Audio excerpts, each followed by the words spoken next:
everyone. We're so excited that you joined us here today at the Water's Edge. If you're online with us today, check us out on Facebook or YouTube and feel free to like, share, and comment. If you're live with us today, here's a few things we'd like you to know about. We have nursery and kids shirts available right across the lobby. Also, we're always in need of volunteers, so if you want to get plugged in, you can email us at watersedgevolunteer@gmail.com or text your contact info to 337-352-2443. And remember, if you know anyone that is struggling, please invite them to church or share our online content with them, because this is a place where broken people belong and everyone is welcome. We have a full experience for you this morning, so let's get ready to worship and receive a message from Pastor Tony.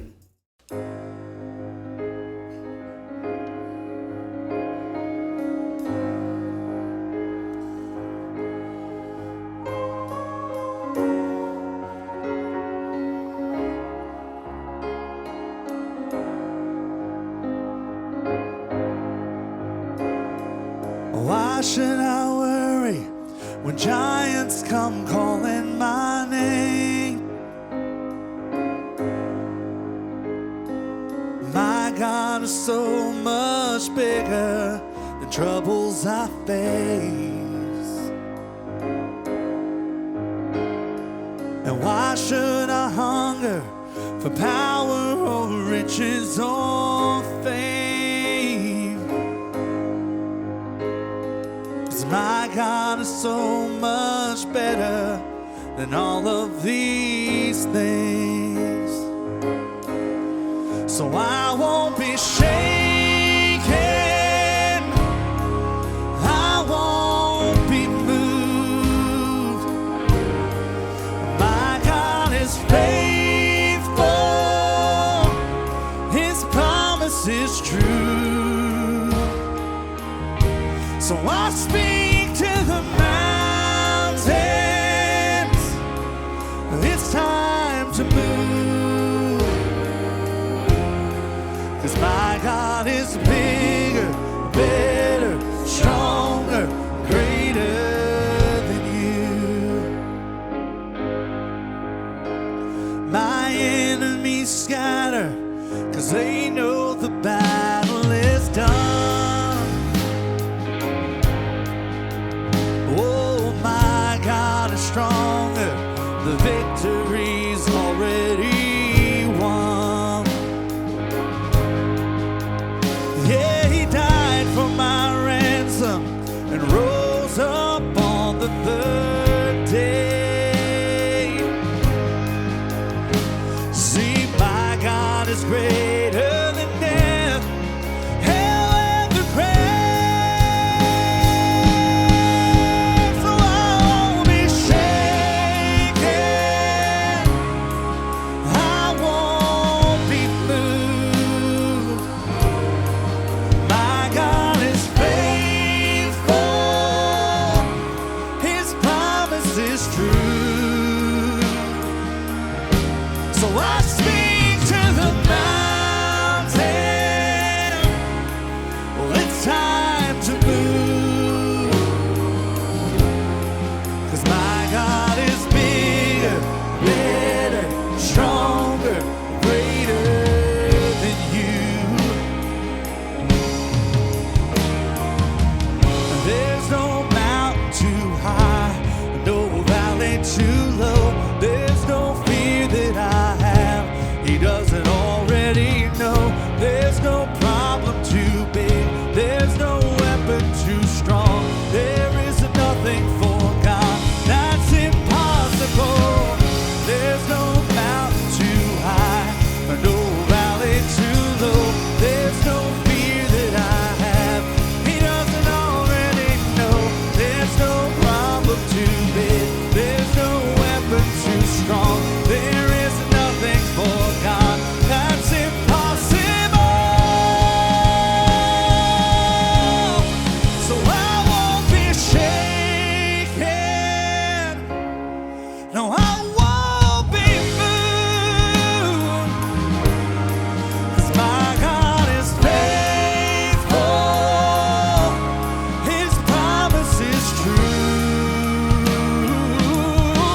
heart is under fire. Another way when the walls are closing in.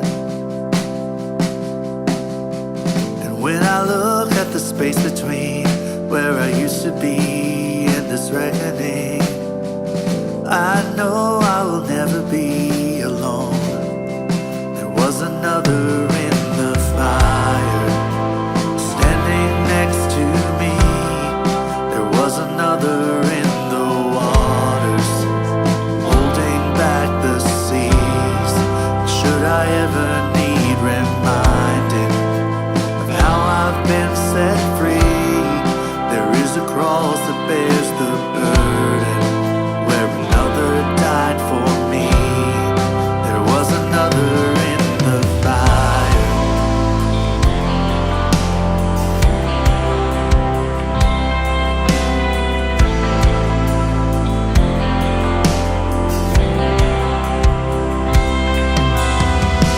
All my dead left for dead beneath the waters.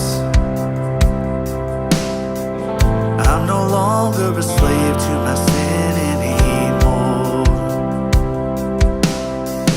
Should I fall in the space between what remains of me and this reckoning? Either way, I won't bow to the things of this world. And I know I will never be alone. There is another in the fire, standing next to me. There is another in the waters, holding back the seas. Should I ever need reminding what power set me free, there is a grave that holds no body. Now that power lives in me. There is another in the fire. Oh, there is another in the fire. Oh,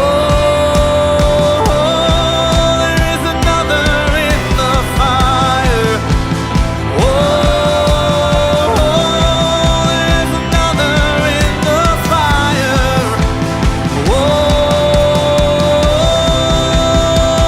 I can see the light in the darkness as the darkness bows to him.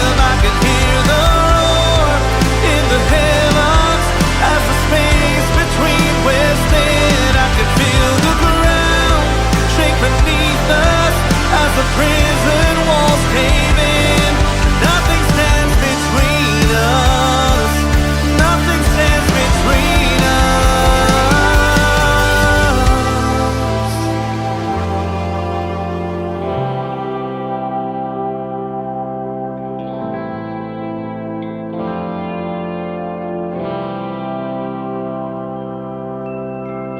There is no other name but the name that is Jesus.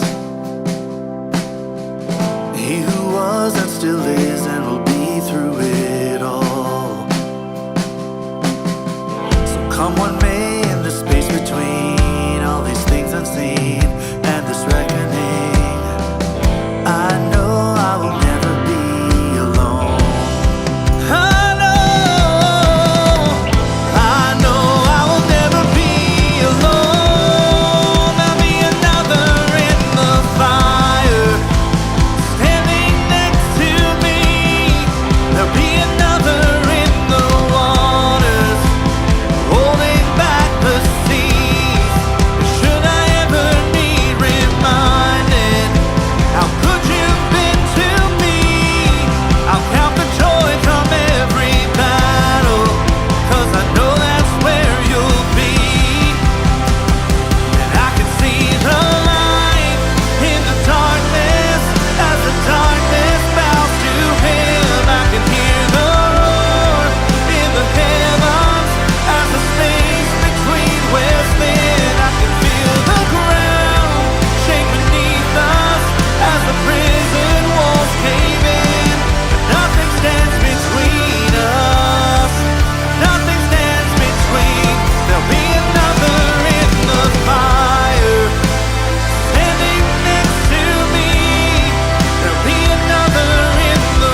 the joy come every battle, 'cause I know that's where you'll be.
What's up, everyone? Good morning and welcome to our Water's Edge online Sunday morning worship experience. Once again, thank you so very much for hanging out with us today and tuning in. For those of you that are local listeners and you're looking to get back to worship with us live and in person, we just want you to know that both of our Sunday morning live experiences are back wide open, live and in person, with a full cafe experience, full kids church, full nursery, and full worship experience. Both of our services on Sunday, 9:30 and 11:15. So if you'd like to join us live and in person, come hang out with us. But for those of you that continue to tune in online, you continue to like and share with your friends and family. Thank you so much for doing that. Continue to do that. We have people tuning in for help in their hearts all over the place. Also, for those of you that continue to give online, thank you so much for worshiping with us through your generosity. You allow us to love more people, help more people, feed more people, and serve more people. In fact, our next food pantry is going to be on Thursday, December the 1st, and we expect to feed about 2,000 people on that day from our community that are deeply struggling. And your generosity, your act of worship will help us bless people. So thank you so very much for doing that. Today we continue with our current series. Let me just say this: they can absolutely change our life. They can turn our day around. They can damage us. They can devastate us. They can deeply encourage us. They can lift us up. They can tear us down, and they can never be erased. The question is, what is they? And this is what they are. They are our words, the words that we speak to other people. And so today we continue with our current series entitled Sticks and Stones. Let me just say this: we all have people in our life. And so because we all have people in our life, and these are real people, we understand that God calls us as people of faith to be people of love, kindness, grace, hope, encouragement, forgiveness, mercy, goodness, self-control. And always understand that the other people in our life, that them, just like you and I, have hurts and scars and dreams and a past and stories and hurts and wounds. And so God calls us all to be very, very careful how we represent Him and His love to the other people in our life. And so that's what this series is about. This series is about how you and I make other people feel on the inside, especially about themselves. And it's also about the words that you and I speak to each other, and how the words that you and I speak to each other are very, very serious, and sometimes they can get us in trouble. And so this series is about how you and I need to keep our big mouths in check. And like we talked about over the past few weeks, in this series, we're not talking about your mama's big mouth. We're not talking about your daddy's big mouth. We're not talking about your husband's big mouth, or your wife's big mouth, or your kid's big mouth, or your boss's big mouth. In this series, is we want to focus on keeping our big mouth in check, yours for you and mine for me. Now, sometimes our words can get us into tough situations, and sometimes our words can get the other people in our life into some very tough situations. For instance, my entire life, and I've always been this way, I've always been very concerned about not hurting other people's feelings, and I also don't like confrontation. And so I hate confrontation, and I don't like to hurt other people's feelings. And so because of those two things, sometimes in my life I have used my words in a careless way. For instance, I remember when I was around a sophomore in high school, I was playing basketball, and there was a girl in my class who had asked me to go to the Sadie Hawkins dance, and honestly, I was so focused on sports, and I was so focused on everything else besides that, and I was just so shy that I didn't really want to go, that I made something up. I said, no, I'm punished, and my parents won't let me go, but thank you for asking. And so like 3 days later, we're playing a basketball game, and I see that my parents are sitting there, and they're watching the basketball game, and after halftime, my coach tells me to sit on the bench for a few minutes just to catch my breath and get my energy back before I go into the game. And about halfway through that quarter, I look up and I see this girl's parents, and they go sit down next to my parents, and I see that they're talking to each other, and about midway through their conversation, I see that my dad looks over at me on that bench across the basketball court very, very quickly, and he starts shaking his head, and he raises his eyebrow, and I just kind of sunk in my chair because I pretty much knew what they were talking about. And so when we got home, my dad said, hey, we had a very interesting conversation with the parents of that young lady that asked you to the dance. They sat down next to us and they said, oh, we're so sorry that your son Tony is punished and he can't go to the dance. We're so sorry about that. To which I told them, my son Tony's not punished, but he's about to be. And so my dad sat me down and told me, he said, your words not only got us in a difficult situation, it put her parents in a difficult situation. And now that's put her and you in a difficult situation. And so because you said you were punished, let's just make this reality. Now you're punished. And the lesson that I learned, even back then in high school, was that my words were powerful, and I cannot use my words in a careless way. I cannot just throw my words out there like a match, because it may cause a forest fire. And so the first week we talked about this one habit, this one discipline that could have saved us from so much past regret with people that we have in our life, but this can also save us from so much future regret in relationships and in conflict with people in our life. And this is what it was. It was to be very, very quick to listen and slow to speak. And then last week we talked about how our mouth and our tongue and our words should really come with a warning label, that sometimes our words are like a small match that can cause a large forest fire. It can cause massive damage, and how in this life we should follow the example of Jesus, and how even though Jesus had every right answer in every single situation, his main focus was not to prove himself right. His main focus was to reconcile and to make things right. And so in our life, there have been times when we felt like we were justified with our reactions and our words and our responses, and we wanted to prove ourselves right. But as we follow Jesus, we should be like him, and our main focus shouldn't be in proving ourselves right and always correcting other people. Our main focus should be on making things right with other people, because Jesus said in the Sermon on the Mount, blessed are the peacemakers, for they shall be called the children of God. And we also talked about this, how in our relationships, we should be the same way, and we should focus on making things right. Now, the words that you and I speak have the power to affect the quality of our life, but not only the quality of our life, it also has the power to affect the quality of the lives of others. The words that we speak to others also have the power to affect how they feel, how they deal with pain, how they deal with heartache, how they deal with rejection, and how they deal with the challenges in life that come their way. That's how serious our words are. Several years ago, I used to get invited to speak in prisons all over the state, and I would always go out to LCIS right outside of DeQuincy. And one time I was there, and there was probably about 200 men there, and I was preaching to these men, and they would have singing time, a song time, and you could get up and you could sing a song that you wanted to sing. And one of the inmates got up and he told the piano player, he goes, just play anything.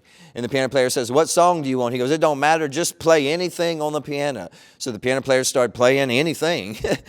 And this guy started to sing a song that he was just making up on the spot. It wasn't a song that he wrote. It wasn't an old song that was already written that he was trying to remember. He was just singing whatever words came to his head on the spot. He had nothing prepared. He was not focused. He was just singing whatever came to his mind. And when he was done singing, we were glad, because it was awful. Singing does not go well if you don't know the words that you're supposed to sing. If you're not prepared beforehand, if you're not prepared ahead of time to focus, it it just doesn't go well. And sometimes our words to other people can be the same way. If we don't stop to watch and prepare ourselves and filter what we say to other people, sometimes it just doesn't go well, and sometimes it can hurt other people. A lot of the times, how we speak to other people is how this guy was singing. We just think whatever comes to our mind, we can say it. And if we feel it, and if we think it, that we could just get it out. And many times that causes so much devastation in our life and the lives of other people. And so one foolproof filter was this: to be very quick to listen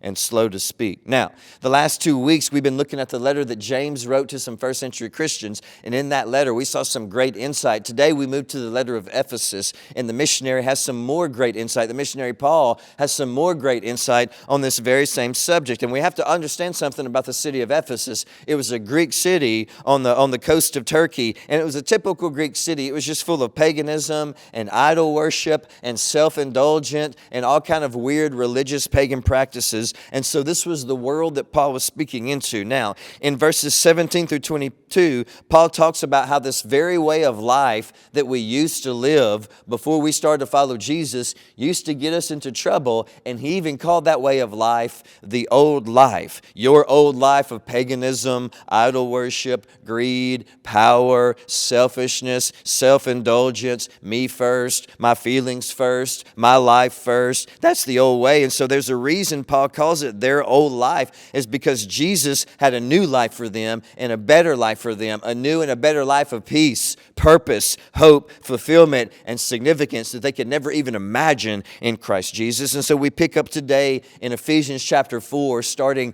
in verse 23. If you're still with me, say I'm still with you.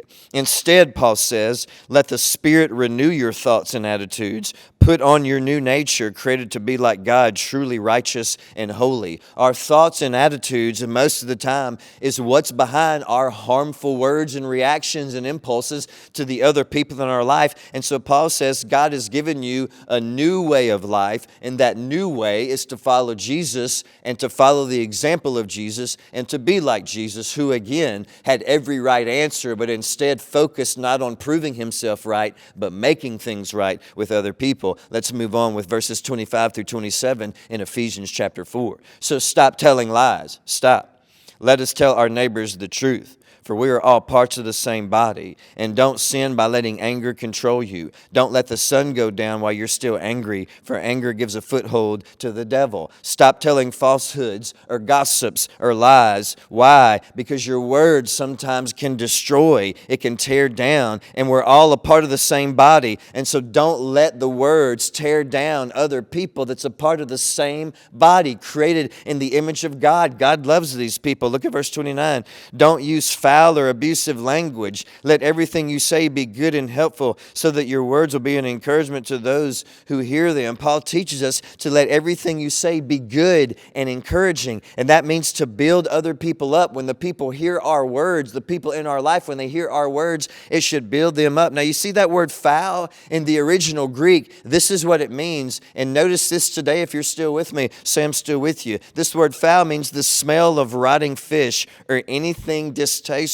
And to put it simply, Paul says that when we use our words to gossip about other people, to tell lies about other people, to tear down, to not encourage, to cut down, to hurt, it's like we walk around with a smell of rotting fish coming out of our mouth. And so in verse 29, Paul basically says this, and notice this today if you're still with me, say I'm still with you.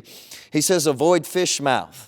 In fact, that should be a sign that we should all put in our homes today after we listen to this and after we worship God today and hear this message. We should go put a sign up on all of our refrigerators that says avoid fish mouth. The next time we're tempted to gossip, tear down, discourage, not build up, not help other people with our words, we should be very quick to listen and slow to speak, and we should avoid fish mouth. Now, you see the first two words in verse 29, don't use.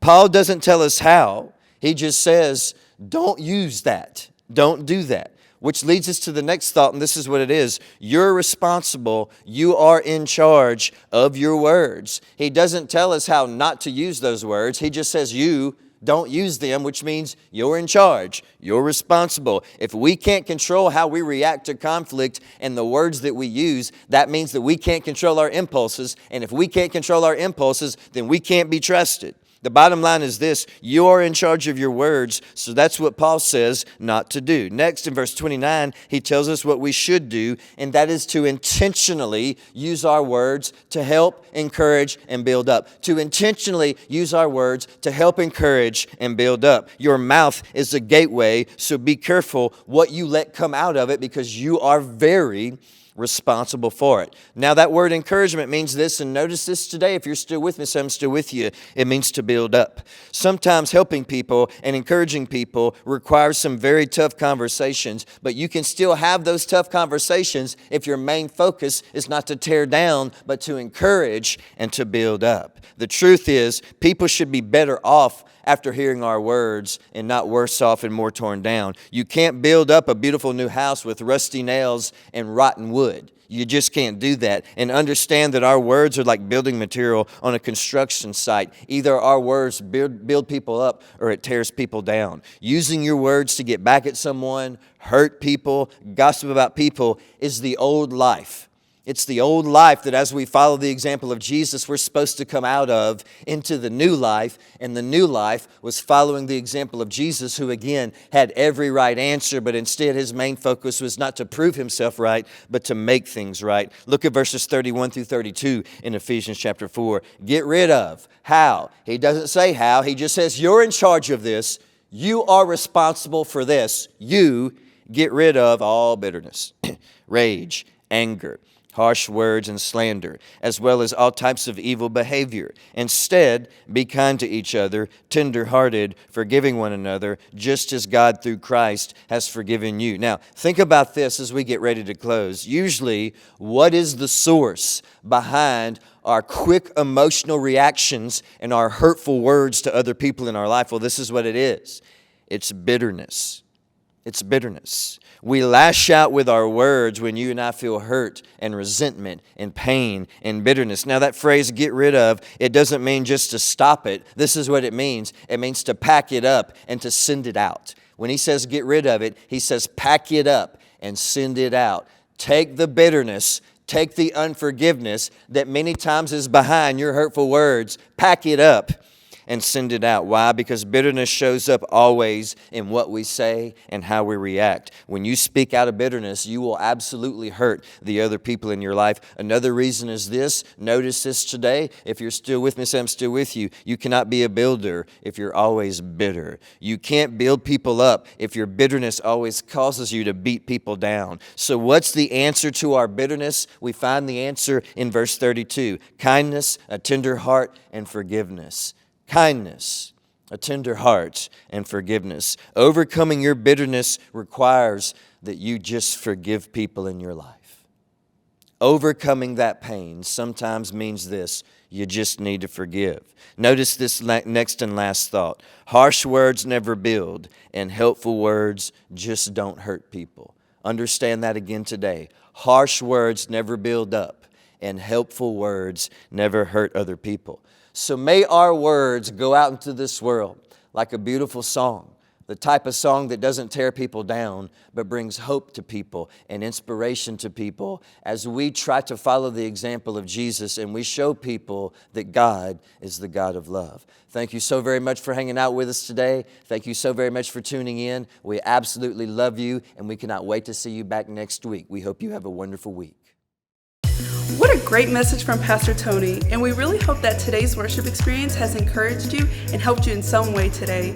If you were moved by today's service and want to stay tuned in the rest of the week on social media, check us out at Waters Edge Gathering on Facebook or WatersEdge_LC on Instagram. You can also download our app where you can do online giving, listen to worship songs, and replay messages from Pastor Tony. If you want to learn more about salvation and baptism, want to volunteer, or need prayer requests, visit our Welcome Center right in our lobby, and one of our wonderful volunteers will help get you plugged in. We love you guys so much, and we hope to see you back very soon at the Water's Edge, where everyone belongs.